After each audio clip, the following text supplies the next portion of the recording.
สวัสดีค่ะพ่อแม่พี่น้องสวัสดีFCทุกท่านเนาะค่ะกลับมาพบมาพอกับเจตาพารวยคือเก่าค่ะมื้อนี้ในทางช่อง YouTube คลิปนี้เจตาก็จะว่างแนวทางของลาวพัฒนาค่ะ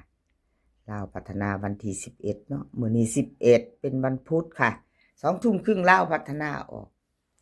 เห็นอยู่นี่ของเจตาพารวยหลัก10เดินดีเด้อครับพี่น้องกราบขอโทษขออภัยหลายๆเจตาพารวยหลุดไปอีกแล้วค่ะพี่น้องหลุดอีกแล้วเดี๋ยวมาเบิ่งประวัติก่อนเบื้องหลังก่อนเนาะค่ะเบื้องหลังวันที่6พี่น้องนี่เป็นประวัติเนาะวันที่6ของหลัก10เดินดีค่ะเด่นหลัก10ของเจตาเอามาให้ FC เบิ่งเนาะค่ะเพื่อ FC ใหม่บางคนเพิ่นเข้ามาครั้งแรกเด้อค่ะพี่น้องเนาะเทื่อแรกให้เบิ่งประวัติแล้วก็ถึง FC เก่านั่นล่ะค่ะชัดเจนสำหรับแนวทางที่ผ่านมาเนาะค่ะบ่ว่าจะเข้าจะหลุดเฮาก็จะได้เห็นกันงวด2งวดเนาะบ่มีกักไว้เนาะค่ะหลุดก็คือหลุดเนาะเจตาพารวยพี่น้องวันที่9ที่ผ่านมาลาวพัฒนาออก509ค่ะ3ตัวบน55ล่างเด่นหลัก10บน61ล่างหลุดไปเนาะค่ะเลขประกบเข้าไป9ตัวเดียวเนาะค่ะเลขประกบจับคู่ไม่เข้าบ่มาเนาะค่ะกราบขอโทษขออภัย FC ทุกท่านเนาะค่ะ FC ผู้เพิ่นติดตามเจตาเนาะกราบขออภัยเป็นอย่างสูงเนาะค่ะแนวทางบ่เดินบ่เข้าเนาะหาใหม่อีกเด้อเจตาว่าติแนะนำมาได้เด้อค่ะคอมเมนต์เนาะคอมเมนต์มาเพิ่นก็บอกเจตาดีๆเด้อค่ะน้อมรับทุกคำติชมสำหรับเจตาเนาะค่ะน้อมรับเอาเมิดนั่นล่ะแนะนำมากค่ะพี่น้องปองป่ายซ้ำพี่ซ้ำน้องกันเนาะค่ะเจตาก็ได้รับแรงใจจาก FC ที่เข้ามารับชมรับฟังเนาะค่ะแต่ก่อนเพิ่นก็บอกเจตามาเจตาเปลี่ยนสูตรเลขประกบหน่อยเด้อ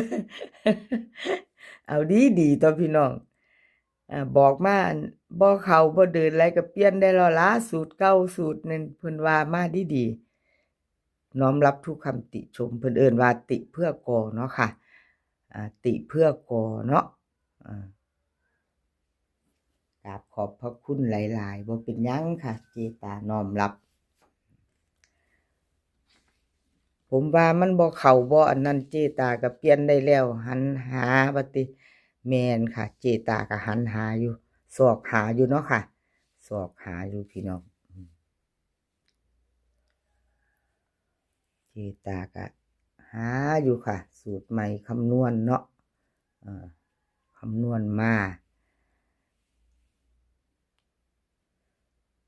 เจตาพารวยมาลุ้นกันใหม่ค่ะรุ่นใหม่เนาะพี่น้องไปต่อเนาะรุ่นใหม่มื้อนี้หลัก10เดินดีหลุดแล้วหลุดเลยหลุดแล้วก็ผ่านไปเนาะค่ะก็ผ่านไปก็ขอโทษขออภัยถ้าแนวทางบ่เข้าบ่เดินเนาะหลัก10เดินดีค่ะเด่นหลัก10บนของเจตา2ค่ะบนหลัก10 3ล่างค่ะ3เป็นล่างหลัก10เลขประกบ789เลขประกบจับคู่ค่ะ28จับคู่บน28ค่ะ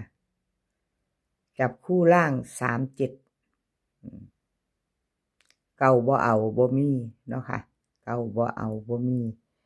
FC ก็แล้วแต่ผู้ชอบผู้มักเนาะพี่น้องพิจารณาเอามักบ่คือกันมักบ่คือกันเอาที่เฮาชอบเนาะค่ะชอบก็จัดขัดก็ผ่านเป็นเรื่องธรรมดาจับคู่บ่เจตาบ่ได้จับออกเก่าเนาะพี่น้องจับแค่นี้28กับ37ค่ะล่างเป็นล่างบนเป็นบนเนาะค่ะพิจารณาเอาค่ะแคปหน้าจอใครจะไปต่อกับเจตามือแรง2 ทุ่มครึ่งใครจะไปลุ้นต่อแจมือใหม่กะ แคปหน้าจอไว้เนาะค่ะคลิปนี้เจตาว่าไอ้สามเสี้ยนดังเนาะค่ะคลิปนี้อันที่ว่าเด่นหลักสิบนะ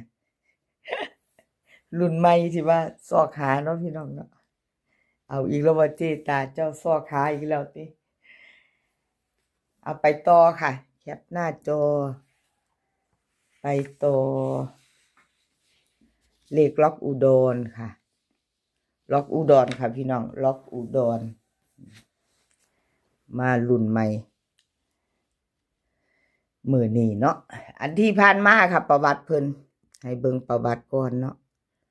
ประวัติเลขล็อกอุดร509ค่ะ3ตัวบน55ล่างของเพิ่นเข้าไปเบิ่นเนาะพี่น้องเข้าไปเบิ่น55ออกล่างเข้าบนตัวเดียววิ่งรูดเลขล็อกอุดรค่ะเลขล็อกอุดรหลุดไปวันที่6 2งวดติด2งวดเจตาให้เบิ่ง2งวด2งวดเข้ามา1งวดค่ะเลขล็อกอุดรFC เลขล็อกอุดรว่าจังใดไผจะตามต่อกับเพิ่นบ่ค่ะชอบก็จัดขัดก็ผ่านเนาะไผจะตามต่อก็แคปหน้าจอไว้ค่ะมื้อนี้มื้อแรงแนวทางใหม่มือใหม่แล้วเด้อวันที่11พี่น้องไผจะแจ้มือใหม่กับล็อกอุดรเนาะ FC FC ว่าจังใดพิจารณาเอาเนาะค่ะเลขล็อกอุดรประวัติเพิ่นก็เห็นแล้วเนาะเห็นแล้วแนวทางใหม่ก็มาแล้วมาไปต่อกันนะมารับชมรับฟังไปน้ำกันถ้าชอบก็จัดเนาะค่ะเลขล็อกอุดรวิ่งรูดเพิ่นให้มา6กับ7ค่ะ6กับ7 2ตัว4หาง6 3 4 6 4 7 2 7 1ค่ะเบิ้ล6 6 7 73ตัวค่ะ3หาง6 7 2 7 7 1 7 6 3วิ่งรูด6กับ7เด่นทอกันค่ะวงกลมให้6 4กับ7 1เน้น2หาง2ตัว3ตัวเน้นหางเดียว771ค่ะเลขล็อกอุดรกับขอบคุณเลขล็อกอุดรหลายๆค่ะที่ให้แนวทางมาว่างทางช่องของเจตาเนาะเอาแคปหน้าจอค่ะไผจะไปต่อได้ลุ้นกันใหม่เนาะรุ่นใหม่มือแรงไผจะไปต่อแคปหน้าจอแล้วก็2 ทุ่มครึ่งค่ะรุ่นกับเลขล็อกอุดร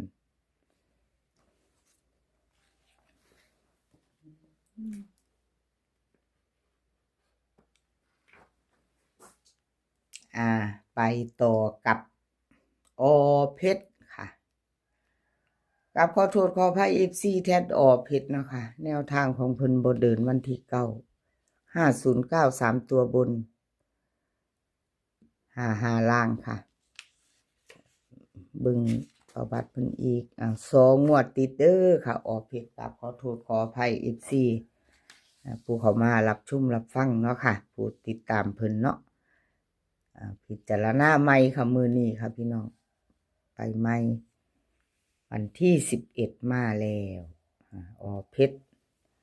ลาวพัฒนาวิ่งรูดเพิ่นให้มา6กับ3ค่ะ6กับ3 2ตัว4หางค่ะ6 3 6 2 3 5 3 4เบิ่น6 6กับ3 3ตัว3หางค่ะ3 6 3 6 3 5 3 3 4วิ่งรูด6กับ3เด่นทอกันค่ะวงกลมให้เน้น2หาง2ตัว6 3กับ3 5ค่ะ3ตัวเน้น2หาง3 6 3 6 3 5ค่ะ3ตัวของเพิ่นพิจารณาเอาต่อมือแรงแจ้มือใหม่เนาะค่ะกับขอบคุณอเพชรหลายๆเด้อค่ะที่ให้แนวทางมาว่างทางช่องของเจตาเพิ่นก็ให้มาตลอดเนาะค่ะ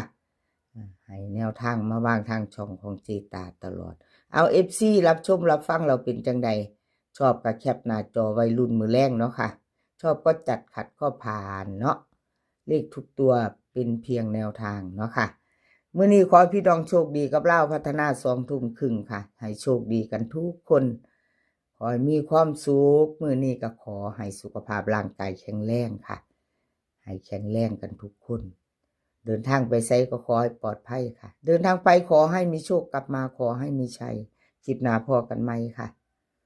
คลิปนี้ก็สวัสดีค่ะ